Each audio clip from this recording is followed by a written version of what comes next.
What does it mean to be wise? That's the question I ask on this classic episode of The Meaningful Life with pioneering neuropsychiatric researcher Dr Dilip Jeste, who has spent years investigating the biological and cognitive roots of wisdom. You'll be pleased to know being wise is more than just book learning, and we can grow in wisdom as we age. We are creatures of desire. What we most desire is meaning. What makes us suffer most is a lack of meaning. The Meaningful Life with Andrew G. Marshall.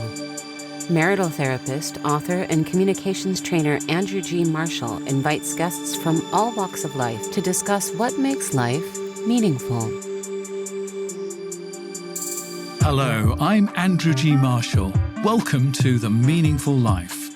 At the heart of this podcast are three questions. Who am I? What are my values rather than my parents, my teachers, and the wider community? And what makes my life meaningful? For all of these questions, I think we can agree you will need wisdom. My witness is Dilip Jeste, MD, who is the Senior Associate Dean for Healthy Aging and Senior Care and the Distinguished Professor of Psychiatry and Neurosciences at UC University in San Diego, USA. He's also the author of a new book called Wiser, The Scientific Roots of Wisdom, Compassion, and What Makes Us Good. So, Dilip, what in your upbringing led you to be interested in wisdom, do you think? So, first of all, Andrew, thank you for having me on your podcast. It's a pleasure to meet with you. I grew up in India, and like most Eastern cultures, it is believed that older people are wiser, older people are respected. And also, the Indian scripture called the Gita, which is kind of the Indian Bible, if you would, it is believed to be a compendium of wisdom in everyday life. So I grew up thinking that wisdom is a real thing and that wisdom increases with aging. And I took it for granted that this must be the truth, obviously. And it's only decades later, after I became a neuroscientist and a geriatric psychiatrist, I began wondering whether those are just beliefs or there is some science. Is there such a thing as wisdom? Can we measure it? Does it have biology? And does it really increase with age? So, although this concept has been behind my thinking for a long time, the scientific study we started only about 15 years ago or so. And did you find a big difference in the attitudes to aging and wisdom when you came to America in contrast with India? Definitely. Big difference. One is that in the US, and I think probably that applies to most Western cultures, older people are thought to be a burden on the society. Ageism is very pervasive. You know, we all know that the number of older people in the world is increasing very rapidly. There will be more older people than children very soon. So the whole demography is changing. And yet, people describe it as a silver tsunami, as if it's a disaster that is happening to us, that is older people's wave is coming and it is going to ruin the world. Why? Because of the economy. They think that older people cost a lot of money, which is true. The healthcare in older age does cost more money, and that older people may not be as physically healthy and functioning well as younger people. And so this concept is that older people are a burden on the society, and anything we do for them, we are taking resources away from the children and young people in whom we should invest. And I found that that's actually wrong, and not wrong for ethical reasons or moral reasons. It's wrong because it is factually wrong. Similar thing about wisdom. When I first actually mentioned the idea of doing research on wisdom 15 years ago, several of my colleagues and friends, they said, do anything, but don't say you're doing research on wisdom. Nobody will take you seriously. Wisdom is a religious and philosophical concept. It's not a scientific concept. And I took that as a challenge. And I said, let us find out. I mean, there has been some scientific study of wisdom starting in 1970s in the Max Planck Institute in Berlin and also at University of Southern California. But typically, the medical side, the physicians or the healthcare professionals or neuroscientists have not been involved in studies of wisdom. So it is being done mainly by gerontologists, sociologists, psychologists. And I'm a physician, I'm a psychiatrist, and I'm a neuroscientist. And I thought it is really important for us to get into this, to understand what it is and what it is not. So let's actually get down to brass tacks. What exactly is wisdom? Because if we're going to spend the next hour talking about it, I think we need to actually work out what it is we're talking about. No, I agree. Wisdom is a personality trait. It's a personality trait like resilience, optimism, neuroticism, extroversion, introversion, right? So it describes a characteristic pattern of behavior in an individual. But it's different from passing exams, and that's not necessarily wisdom. Yes. So what's the difference between wisdom and intelligence? Correct. You're absolutely right. Wisdom is different from intelligence. Of course, some basic intelligence is needed for wisdom. I mean, if we are severely brain damaged, then person cannot be wise. But beyond that, there is no correlation between intelligence and wisdom. Some of the most intelligent people are some of the most unwise people, and vice versa. So wisdom is a personality trait with specific components, and that's what distinguishes it from intelligence. The most important component is empathy and compassion. I will just list the components and then I can talk about each of them in some detail. So first is empathy and compassion, the most important component. Then comes emotional regulation. Next is self-reflection. Then comes decisiveness, social advising, accepting uncertainty and diversity of perspectives. And the last one, which is controversial, is spirituality. We're going to break these down one by one, but I think we should lay our cards down on the table. What we're saying is that there are components to wisdom. You can actually become more wise by developing yourself in these 5 areas. And this is going to make your life, as far as I'm concerned, more meaningful and, in that case, a better life. So this is really key stuff. And I mean, what I loved about your book is this is the first time I've ever actually thought or been asked to think actually what makes up wisdom. Because if you'd asked me beforehand, I would have sort of read improving books, basically. And that might help me, but these are actually things that I can actually use in a very practical way. So let's look at, with each case, what the factor is and then how we might develop it and why it's important. So the first one you mentioned was compassion. So let's break down compassion. Sure. So compassion has within itself 2 components. One is empathy and one is compassion. Empathy means understanding and sharing somebody else's emotions or thoughts. Compassion means acting on it and helping the other person. Okay. So empathy means I see somebody who is, say, sad and hurting, then I can see that the person is sad and I feel sad for that person. So that is empathy. And then I go out and help that person. That is compassion.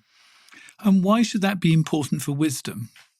Because wisdom has a purpose. The purpose of wisdom is to increase the well-being of each of us individually, but also of the society as a whole. And that's what is unique about wisdom, that I do think that wisdom has evolutionary value. We humans need wisdom to survive, let alone thrive. Actually, the word for humans is Homo sapiens. And Homo sapiens literally means wise man. So compassion is critical for us to work with one another, to help one another, We need that for the survival of human species. So how can we increase our compassion and in that way increase our wisdom? So there are some specific ways that we suggest for improving compassion in our book. The first is keeping a gratitude diary or 3 good things. At the end of the day, before going to bed, write 3 things that made you feel grateful because somebody helped you, or that made you feel proud because you helped somebody. And you don't need necessarily to write those things. You can talk about them to somebody, and that's okay. But make it a habit. Make it your second nature about thinking about 3 things that made you feel both proud and grateful. And if you do that regularly, then we will get up the next morning and thinking about what am I going to do today that I will have something to put in my diary or tell somebody. So that's the important thing, that it should become our second nature and not just practicing once in a while. And I think you actually notice it. I did this for about a year. I only did one thing every time I wrote in my diary, which was possibly 4 times a week or something like that. And I would finish every entry with something that I was grateful for.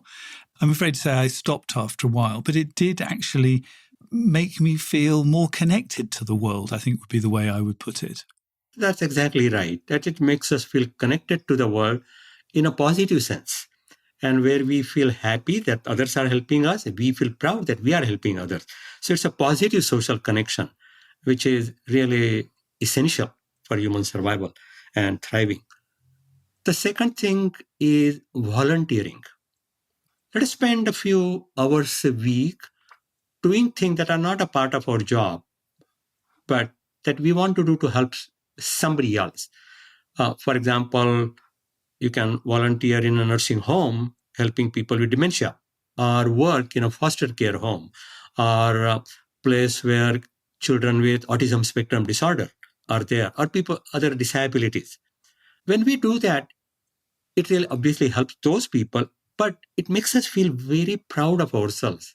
And it is something we can brag about. We should brag about, because then that becomes a role model for others. So volunteering is really important. And the third one is we should regularly spend some time with people who are different from us. That's a really interesting idea. Yes, different in the color of our skin, different in our beliefs, whether it is religious belief, social belief, political belief, whatever it is. I think different ages as well. I think we can very easily get into a sort of a system where all of our friends are a similar age at a similar stage in life. And actually, I have a friend who's 95 or something like that. And it really does give you a different kind of perspective on the world. That's exactly right. And I'm glad you mentioned that, because intergenerational activities are important for wisdom. That older people should interact with younger people and vice versa, because they bring different things to the table. So we have done some studies in which we had this interaction between younger and older people. And what we found was that made the older people feel very good, because they were giving something, they were learning something from younger ones, and they were role models for calmness and wisdom for the younger ones. The younger ones brought enthusiasm, energy, ability to learn new things. And so it really was a very mutually beneficial interaction. So the first thing we have is compassion. The second thing you have is something that I spend all day, every day, trying to help people with. I mean, it is really one of the cornerstones of a good life, and that is emotional regulation. So tell me about emotional regulation and why it's important for wisdom. Yes. It is really important to control our emotions in order to think and act logically. When the emotions take over, we get upset. We maybe get angry, depressed, sad, anxious, panicky. When that happens, it really controls our actions, and then we do something that we should never have done. We wouldn't do that ourselves if we had control. So the one example I give, I live in California, so road rage is a common thing. Road rage. Yes. Yep. I'm driving, in the morning, I'm going to work, I'm already a little late, and then somebody cuts in front of me. I'm so mad that I start honking, cursing, and so on, tailgating, and that's not going to help me. There's a risk, actually, that I may run into an accident. So how do you control that? The first thing you do is rethink about why that person cut in front of you. We think he cut in front of you because he's a jerk and he just wanted to, he was a narcissistic person, etc. But it could be that that person was driving with a child on the back seat and the child suddenly had a seizure or the child threw up. What would you do if you were in his shoes? You would do the same thing, cut in front of others to go to the hospital emergency room or something like that. And that may not be the case, but you don't know why he or she cut in front of you. So you can give the person benefit of doubt, thinking that it was not personally directed toward you, but there were some important needs for that person to meet, and that's why he cut in front of you, which actually calms you down tremendously. Because the emotional upset comes because you feel personally insulted. And that's not the case, actually. The person actually had something else in mind and needed to do that. So that's one thing. Second is distraction, which is if you are listening to music on the radio at that time, just increase the volume. So forget about everything else and look at that. Sing along. Yes. Or if they are listening to your podcast and can pay right attention to the podcast. And the third is then sort of mindfulness. Accept the fact that you are mad, and that's logical. Somebody cut in front of you, you are upset. That's okay. But this has happened to you before. You got out of it, and something will happen now. So just let us go on. That we have been there, we have done that, and let us move on. So let's stop thinking, because it becomes very stressful. That anger that we carry is not good for our own health. And what I find in relationships, because that's my key work, is that when we get flooded, because it's okay to be emotional, because it's necessary to be emotional and to listen to our emotions, but we don't want to be what I would call flooded, is we sort of expect other people to de-flood us. Either, we start going, and we sort of expect our partner to calm us down or to accept our upset and in that way calm us down. But we've actually lost control of not lost control, but by giving somebody else the responsibility, you are no longer in charge of yourself. And expecting other people to regulate you rather than self-regulate is a sort of a recipe for an unhappy life. But unfortunately, we live in this world that says if you love somebody, then they're going to sort you out. And turning them into your emotional regulator is not really in the job description of a partner. So you end up in a sort of a self-defeating argument with your partner, and I don't think there's much wisdom to be got there. So thank you for that. The next thing you've put down is self-reflection. And in your book, you put in curiosity and humour in there as well. So tell me about that group of attributes. Sure. So self-reflection basically means looking inside, looking at our own behavior, trying to understand what we did, why we did it. When something goes wrong, the knee-jerk reaction is to blame something or somebody else. This happened to me because you did something, or he or she did something. Instead of that, thinking that maybe I did something that was wrong, and let me just think about that. Let me not come to a conclusion very rapidly. I need some time to think about it. And it's really important to do that regularly. Now, people often, when they self-reflect, the self-reflection is biased. In the sense, it starts out with thinking that I am right, other person is wrong, and then you try to find justification for that. That's not the self-reflection one means here. That's called passing the buck, isn't it? Exactly.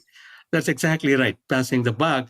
And what is the problem with the passing the buck is actually it hurts you in the longer run because you're not learning from what went wrong. So if you learn from what went wrong, you would do a better job next time. That'll make you happier. So even from a selfish perspective of your own well-being, we need honest self-reflection. How do we stop that sort of tipping over into sort of honest self-destruction.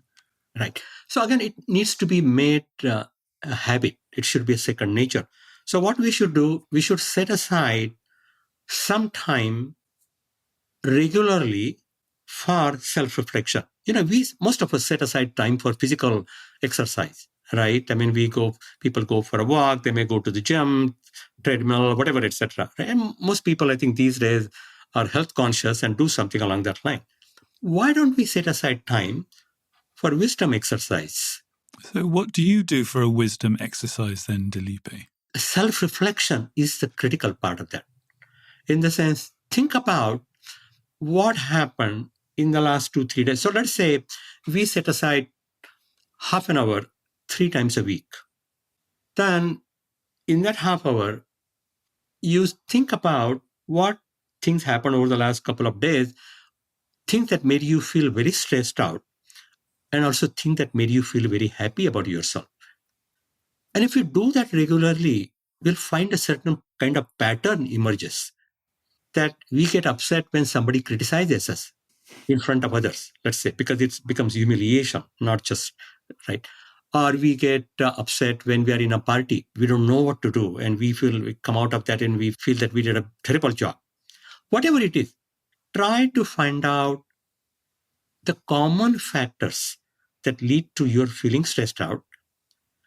And likewise, common factors that made you feel proud, that you went and helped somebody, or you gave a good talk, or you made a new person and established relationship, or you read a book, whatever it is. Find out that makes you feel happy. And this needs to be done in a very honest fashion. You're not cheating anybody else, because it is stupid to cheat yourself, right? So think about things that made you feel happy, things that made you feel stressed out, and try to understand yourself then. That what is it that is driving it? The goal is to self-correction, self-improvement. So the reason for self-reflection is to self-improvement. And we find out that there is something that is really continues to bother us. That is how we can change it. Instead of blaming that on the environment, then we can talk to other people how to change it, read about it, whatever it is. But self-reflection is really critical. And that's a kind of wisdom exercise. I would recommend journaling for that, and I have an article about how to journal and the benefits of journaling, and in the show notes we'll connect to that. So then we've got balancing decisiveness and the acceptance of uncertainty. I'm not really quite certain what you mean by that, so you'll have to help me out. Sure. So accepting uncertainty is important. Sometimes we think that we know the answer and we are right. Nobody else thinks otherwise is right. And so we are very certain about our views and our perspective and our actions. That's not correct, because what seems certain may prove to be wrong the next day.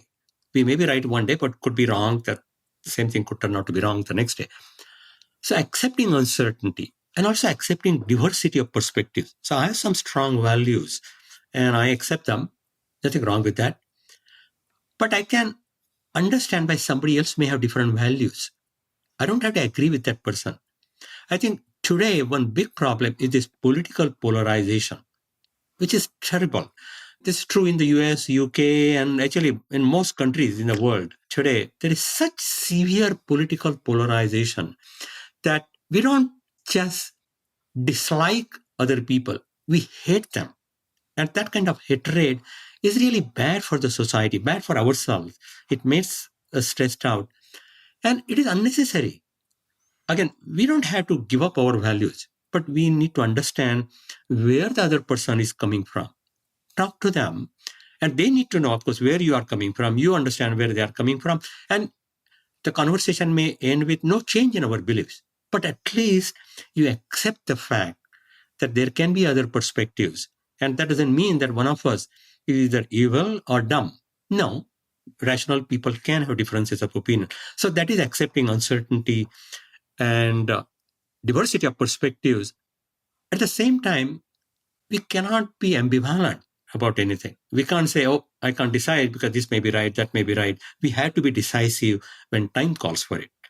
So wisdom really requires that balance between accepting uncertainty and diversity of perspectives on one hand and being decisive on the other hand. Yes. And I'm just sitting here thinking we're probably in general in our society, and I'm talking again about American and UK and Western society, we're much more towards the decisive end than the accepting uncertainty end. You know, we really admire people who can make decisions, and actually holding that ambivalence for a while is possibly sometimes seen almost as weak. How do we get the balance right? Absolutely right. I think this is a problem that people who are sort of considered moderates, in the sense they have acceptance from both sides, and they're considered weak. And the more extreme your views, the more you're respected by some people and hated by others. But that means you make news. And that's what people are looking for, making news. And you make news by becoming an extremist rather than a moderate, balanced person. That's not really good for the society. I mean, clearly, we don't need to change our views, but we should have respect for other people's views, why they may have those views, and then have some logical discussion. Right now, there is no logical discussion in these cases. It is just very emotional discussion. And so that's what the hurts. So I'm thinking more on a sort of family kind of level rather than a political level. So we need wisdom, I mean, particularly from parents, teenagers. Teenagers are definitely on the decisive end. How do you get that balance right if you have teenagers? Clearly, it is not easy. And often the parents have different perspectives on that. Teenagers know that, and they may try to split the parents by holding them to views which are opposite of each other. And then, so one becomes a good parent, one becomes a bad parent, and that leads to then greater parental conflict. So what needs to happen in that case is for the parents to sit together, to think rationally, sort of, and again, just like we are talking about self-reflection, this is now self-reflection as it applies to a couple. I'm sort of thinking of a sort of almost like starting something where you have a sort of like a family meeting.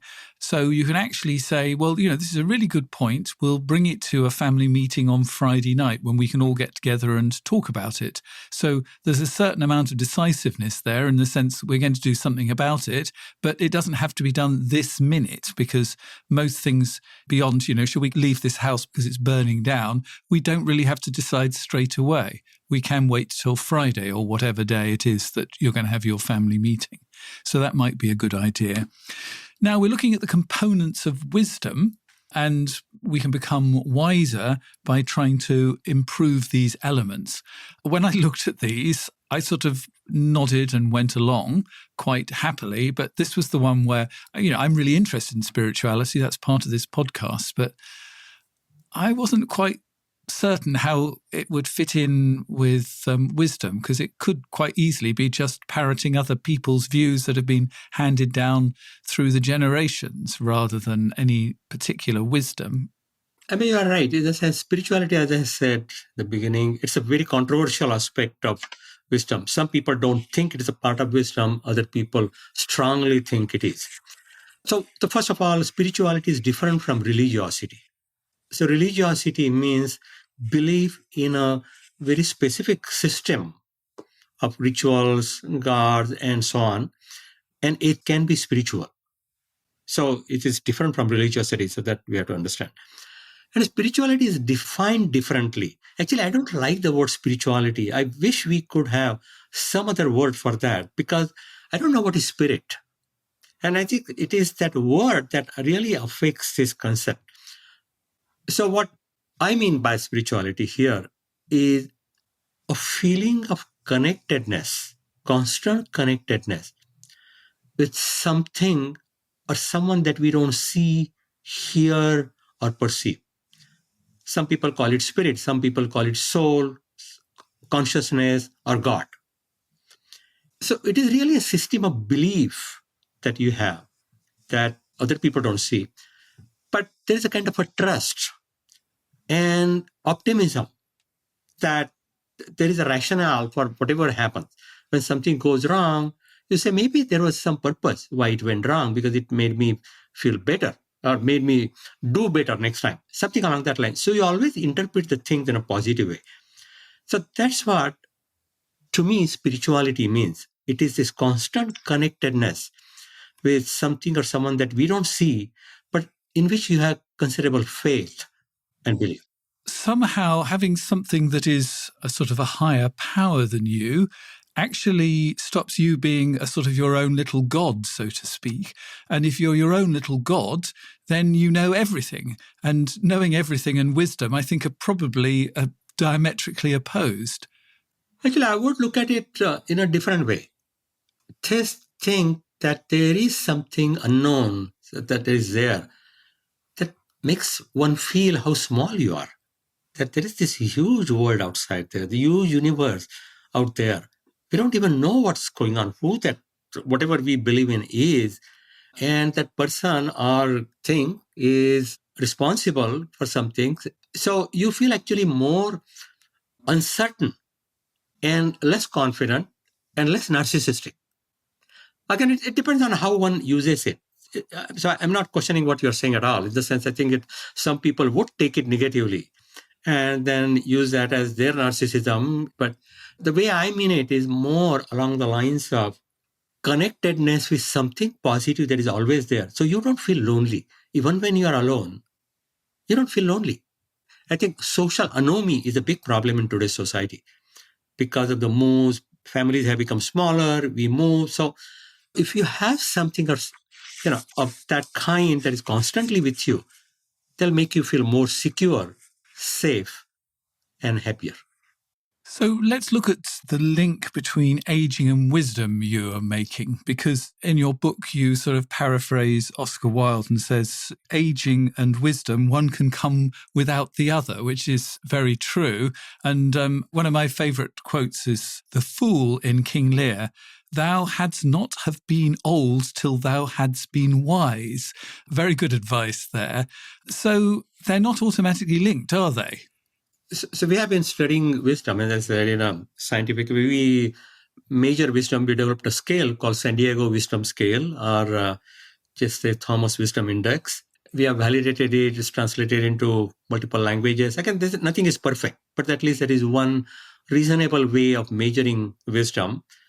And we find that as people get older, some components of wisdom do increase. And if we think about ourselves beyond a certain age, think about ourselves when we were teenagers or in our 20s, and think about us today.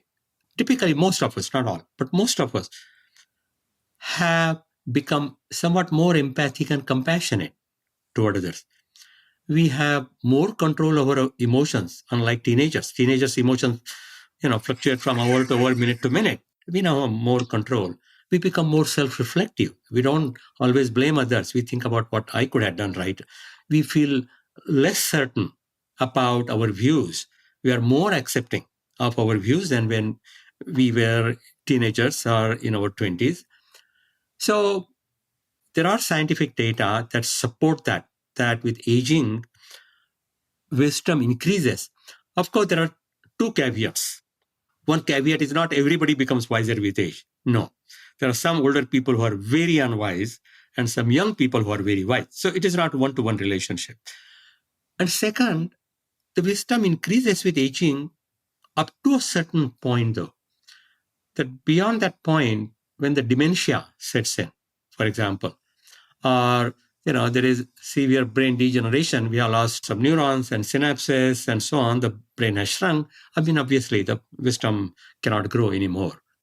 But other than those two caveats, I do think that normally aging is associated with wisdom, and that is important for our species. There is something called grandmother hypothesis of wisdom. So tell me about the grandmother hypothesis of wisdom, which is about why we're still here, you and I, which are both of us well past middle age. Yes. I'm perfectly happy to say I'm old. I don't know about you. Yeah, well, yes and no. In the sense, I'm happy to say old, except that refers to chronological age. Right.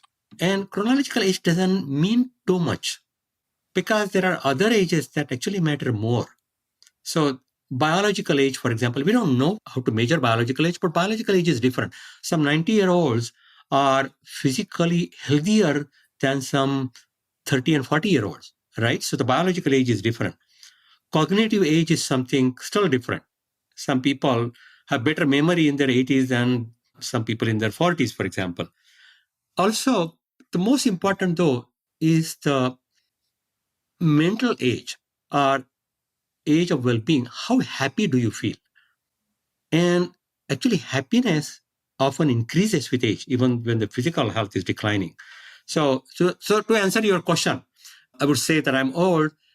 My only problem is in saying I'm old is that it sort of fits into the stereotype of people saying that it is a chronology that matters. But if we don't say we're old, we end up with a society that thinks that, you're 85 before you become old, which is just completely and utterly ludicrous. We can't all be middle-aged from 50 to 85. That's just ludicrous. I agree with you to some extent. However, we have to realize that the average lifespan was 45 years in 1900. Today it is past 80, soon it will be 90. And so clearly the old age has changed that, and for multiple reasons, including, better childhood care, these vaccines and food and so on and so forth. But a 45-year-old in the old days used to be clearly old. Today, that's not coming. 65-year-olds you see who are functioning at a high level. So aging is a continuous process. There is no sort of fixed. It is not that certainly on the 65th birthday, you go on from being young to old. So it's really a continuous process rather than something arbitrarily divided. But coming back to the grandmother hypothesis. Sure. So the grandmother hypothesis states that when the grandparents, especially the grandmother, is involved in helping their adult children raise kids, these adult children, they live longer, they are happier, and they are more fertile. They produce more children than the grandparents did. So why is this important? Because we all know about Darwin's hypothesis of survival of the fittest. Darwin said that animals live only so long as they can contribute to the species survival by producing babies. Because for each species, the old animals die and they have to be replaced with young ones. Otherwise, the species will be extinguished, right? So we are useful to the species only so long as we can produce babies. For humans, we stop producing babies around 45, 50. That's the age of menopause in women. And in men, there is something called andropause. Something similar happens. So the sex hormones, estrogens, testosterone, they begin going down. So we are not likely to produce children after the age of 50, most of us. So most of the animals in the wild, they die after they lose that fertility. Not humans. I mean, if our average lifespan will be 90, just think about that. Half of our lifespan will be spending without producing children. How does the nature allow that? That makes no sense. So older people must be doing something that compensates for the loss of fertility. So they don't produce children. They cannot produce children. However, if they help the younger generations live longer, be happier, and be more fertile, they have contributed to the species survival.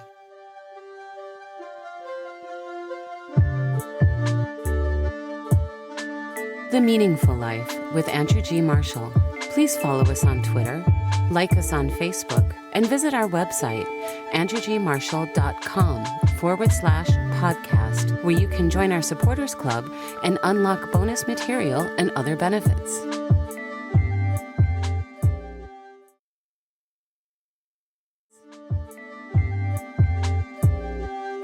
So we're doing something new this year on The Meaningful Life. In the past, you had to become a supporter to send in a letter to be discussed by me and my guest. But now we're opening this up to everybody. So if you're listening and you have a dilemma that you would like some extra brains on, You can go to my website, www.andrewgmarshall.com/podcasts. Let me give you that again, www.andrewgmarshall.com/podcasts. If you go right down to the very end, you'll see a feedback form and you can send a letter in that way.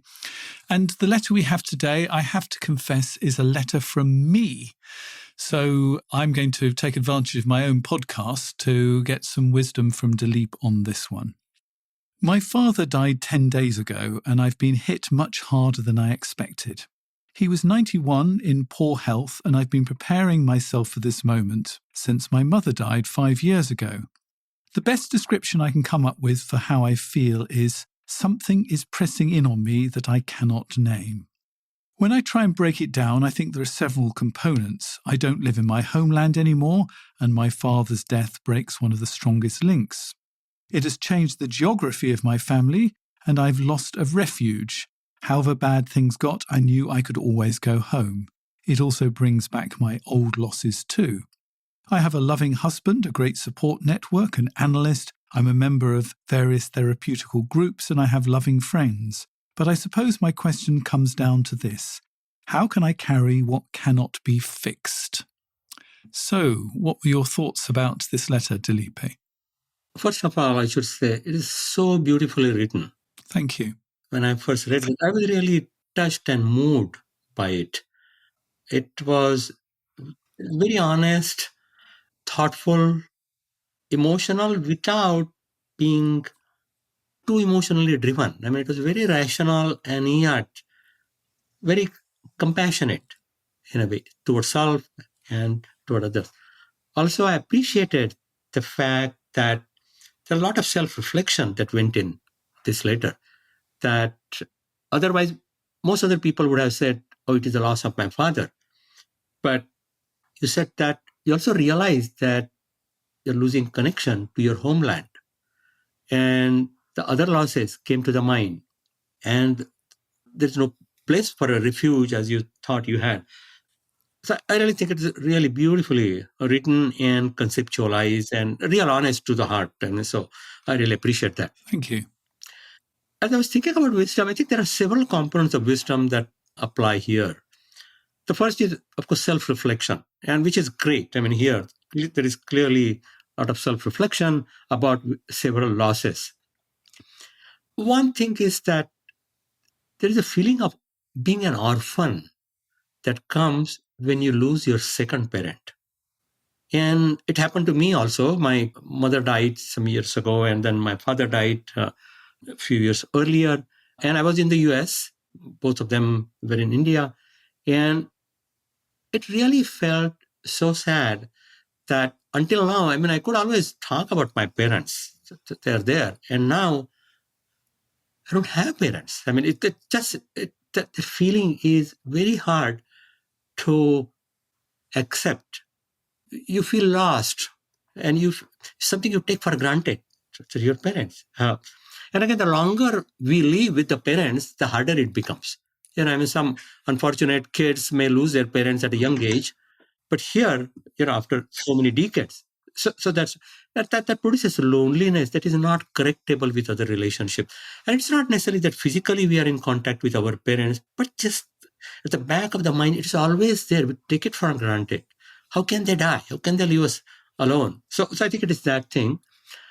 There's also fear of one's own death, that now we are the oldest person in the family. Wow. I mean, always we had our And we had parents. our grandparents at one point as well. We had quite a lot of cover, didn't we? Exactly. And part of that is sort of some denial we have about our own death. But that denial ends here. Now we can see with your parents dying. So it's, I think, important to keep those things in mind, what is happening. And of course, this is universal feeling. So there is something called sense of common humanity, that this is not only you experiencing this, almost everybody who goes through that will have experience of that to some extent. The second one, then, empathy and compassion. Here, actually, I'm thinking compassion toward others, also compassion toward yourself. One thing I should mention in wisdom is when we talk about empathy, compassion, it is also compassion toward oneself is important. So here, it seems that there is some guilt feeling. Guilt about not having spent more time with the parents, with the father, or not visiting. I mean, again, same thing here. So I'm describing myself in a way, not just you. And that felt bad that I had not gone to India as often as I should have, could have. And that I could have spent more time with my parents, which I didn't. And again, there's no upper limit to that, in the sense it doesn't matter how much time you spend. It's always you feel that you could have done more. Could have written a letter in the last week just saying, how much I loved them. And I didn't, because nobody knows exactly when the death is going to come. So there is a strong guilt feeling that we didn't do something which we should have, could have, would have. And that certainly adds up because it ends with the death. There's nothing now you can do. When somebody gets very sick and, it's a terminal illness, they're in hospice care, still you can do something. You can go and every day you can say, how much I love you. When death, there's nothing you can do. So in Indian culture, there is belief in reincarnation. And I don't think it is scientific, but it actually provides some satisfaction. And do you see a big difference between how people would have responded to the death of your parents being an orphan in India in comparison with what actually happened when you were in America with that? I do think so. I think there is, again, nothing is, I don't want to stereotype people because there are differences within people in the same culture. But yes, by and large, it will be easier to accept death in India than it is in the West. And why might that be? Part of the reason, I think in the West, we believe in our ability to do anything we want to, change anything we want to. So we believe in doing things. Whereas in India, Eastern culture, there's more fatalism that this is meant to be, that's why it happened. Here, we don't accept that. No, that, we believe in agency, self-agency. We can do things, Nike, right? Anything I can do. And death is something where all our agency and everything totally stops. Whereas if we are somewhat fatalistic, we accept that, then that makes you feel less bad about that. And also this reincarnation would make you feel that, okay, it's too bad that I can't do anything, but maybe in my next birth, I'll be born and then I will do more, something along that line. So it's a question of, again, belief. And what do you think about this question? How can I carry what cannot be fixed? Because this is the question I'm thinking about very much at the moment. I'm not expecting to have it answered in the next couple of minutes, but it's something that I'm thinking about. And so I'm going to ask people I meet, how they carry stuff that cannot be fixed, because that is the fundamental of life. We can't fix everything. Right. So that's where actually serenity prayer is, for me, the ultimate wisdom. So give us the serenity prayer. Serenity prayer. Serenity to accept the things I cannot change. Courage to change the thing that I can, and wisdom to know the difference. Once we accept that, then, there is nothing we can do to things that already happened. But there are things I can do. So, for example, I can have a memorial in the name of my father. I can have some rituals where I will bring people in, and there are things I can do. What would he have wanted me to do, or what would he have wanted the family to do? I think about that. I bring all my family together, his friends together, try to find out what he might have wanted, and then try to do those things. And then I feel happy, actually, that I'm doing something consciously. So if his soul is there, if we believe in that, then we can say that he would be feeling happy that I'm doing something for him. And in a sense, you're still in a relationship with him if you're doing things that are inspired by him. Exactly. Actually, regarding relationship, I love this sentence from Tuesdays with Mori. Probably you've seen that, read that book, or it's beautiful. There, he says that, remember, that death is the end of life. It is not the end of a relationship. The relationship continues. And that's something worth keeping in mind, that So the physical relationship may have ended, but the psychological relationship will continue forever. Yeah, but that is a beautiful thought. Thank you very much for that. So I've had you here as a witness on the meaningful life, so I have to turn the spotlight onto you and say, what makes your life meaningful? So I've been a researcher. I always was interested in learning something new. So what I find the meaning of life for me is learning and teaching. Both go hand in hand. And I want to constantly learn something new. So I'm doing different kind of research today than I was doing 15 years ago. But I'm still, because that's something I can do better. I can't choose to be a musician because I have no music skills. But I'm doing something different than I did. So it is constantly evolving. That keeps my brain active, makes me happy, new relationships, and so on. While I continue the whole thing also. So it is not giving up something. But also that also increases the intergenerational activities. Because when I'm teaching, these are the younger people who are there. I work with them. I learn something from them. So I feel blessed actually to have that. And that applies to my family also. So actually with my, again, children, grandchildren, etc., I'm learning from them. I'm teaching them something. And that's the real meaning of life for me, is learning and teaching. And what are you learning in particular at the moment? So in terms of research, so there are different aspects of that. So actually just last week, I had a session on microbiome. And we talked about microbiome in relationship to wisdom. And we just completed a study, published it. And so I've been thinking about that how does gut microbiome affect the wisdom in the brain? And there is something called gut-brain axis. Again, so this is something new that I didn't know and I want to learn. And that makes it fun for me.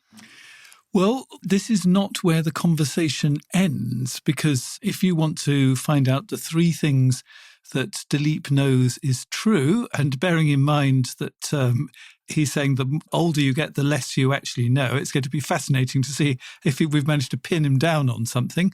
And we're going to reflect on this conversation as well. If you want to hear all of that conversation, well, here are some details about how to continue listening. You've been listening to The Meaningful Life with Andrew G. Marshall. You can follow Andrew on Twitter, like him on Facebook, and please leave a review wherever you consume your podcasts. Making, editing, and distributing The Meaningful Life comes with substantial costs, and we'd like to ask for your help. Visit our website, andrewgmarshall.com/podcast, where you can join our supporters club and unlock bonus material for every program, send in a letter to be discussed by Andrew and his guests, and join a community of other people seeking to make their life meaningful. At the gold level, you get even more benefits. Production of The Meaningful Life with Andrew G. Marshall is by Michael Dooney. Social media by Madeleine Healy. Sound engineering and theme tune by Sebastian de la Luz Mendoza. And I'm Susie Colick. Please tell your friends and spread the word. Thank you.